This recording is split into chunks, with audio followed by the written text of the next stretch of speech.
Hello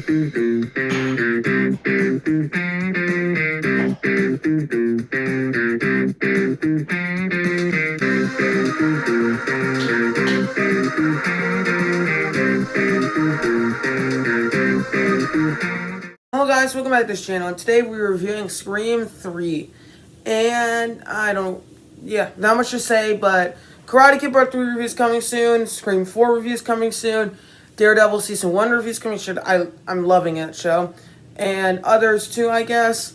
So, without further ado, I think we can probably just get started. What this movie's about. This movie has our main characters take place on the set of Stab 3 because apparently the first two Stab movies were very successful, so they decided to make a third one apparently, and yeah, then a killing spree starts to show up. I guess that's how I can put it. I guess so. Yeah, we'll just go off from there, and then. And then there's some revelations about Sydney's past, including stuff involving her mother that we didn't know before.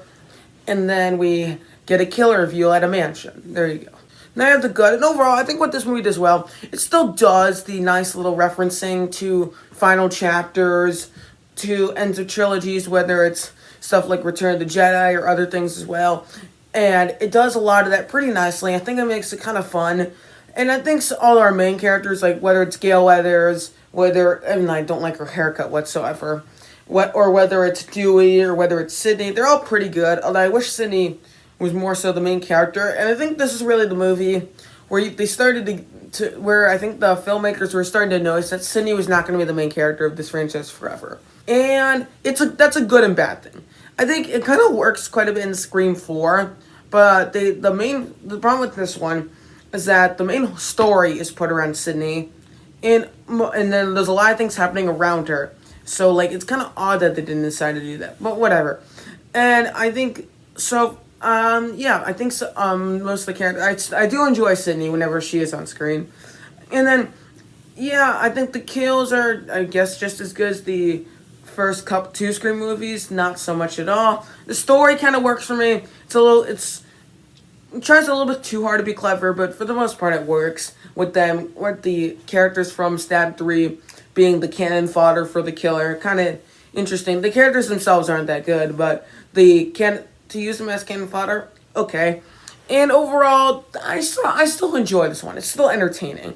Like pretty much any Scream movie. Like it's still, as long as you have, like pretty much any horror movie, I guess, if you still have something interesting, an interesting story, an interesting killer nonetheless, and some interesting characters for the most part, you still have an okay, entertaining movie. So, that's sort of my take on it, I guess. Next up, we have the mixed stuff, and my main thing is just the characters. Some of them, like Sydney and Gale, are pretty good. Others, Dewey, I thought he was kind of annoying in the first one. I really liked him in the second one, and then this one he gets back to annoying because there's this whole love triangle. It's a very odd route to take this character down, and I just didn't like it whatsoever.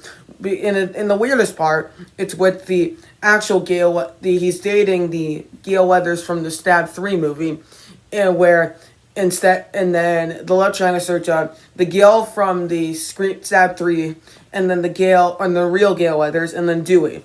It's just interesting, but it's weird. So that's sort of my take on that, I guess. And then overall, a lot of the story elements don't quite work. Like I don't really care for them going back to Sydney's past and trying to do a bunch of different revelations. It just falls flat. It doesn't work. Roman is the killer. I'll talk about that later, but I don't care for him. I don't hate the idea of the whole Step Brothers thing, but they didn't do it very well. I don't think Roman's a very menacing character. I'm glad that they didn't ruin the Billy Loomis character, because he's sort of the guy that set Billy Loomis off on this killing spree, I guess. But they didn't ruin the Billy Loomis character, which I do think is good. I didn't really pick up in that first watch. But overall, the kills are that good. Roman as a whole, even before he's revealed, I still find him pretty annoying, and he's kind of whiny. And I think whereas Mickey from the second one, I think actually was also a great character even before he was revealed as a killer. Yeah, not so much. Roman. Even when he is a killer, I don't even think he's that good of a character. I think they put too much. They have the voice change, or they have the bulletproof vest. They make him a bit too superhuman, if you know what I mean. Like they put too much plot armor, or no pun intended, plot armor, and or body armor. You know what I mean. So yeah, don't care for that. And I guess that's kind of what I don't really hate Roman because he doesn't do anything wrong necessarily. Because I think he could have been much worse or much better, but he's neither, so he just kind of falls flat. Now you're the bad, and the main thing I don't care for about this movie, the idea of setting a Scream movie on the set of a Stab movie, okay, they don't really play around with it that well. You see these sets, and it's just kind of weird, like how some of the sequences sort of play out. None of the characters I think are interesting at all. Like all the cast members, I find some of the cast members, especially the the person that plays Gale Weathers, I find him for kind of annoying. I found the person that plays Sydney kind of annoying. And you just, unlike the first cut two, you can't connect with any of the characters and Scream 4. And it just makes the movie much worse than it has any right to be. It could have been great, it just sort of wasn't.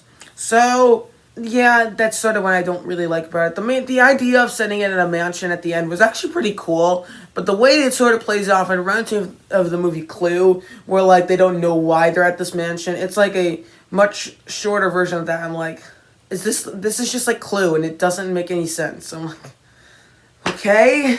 This makes final score, I'll give it like a 5.2 out of 10. I still kind of enjoy it. It's still entertaining. It's still watchable. I'll still watch this one, but not over the first two or over the fourth one. And maybe we'll see if and probably the new one. Maybe it might be worse than Scream 3. I doubt it, but still. I'm not going to set my expectations too high so that they get enamored and it becomes a bad movie. I don't think that'll happen, but you never know.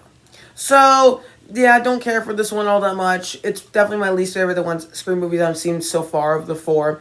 And I had a little trouble picking things throughout this review because a lot of the movies that aren't really good or bad, it's kind of tough to put in this movie review template that I have now compared to my old one.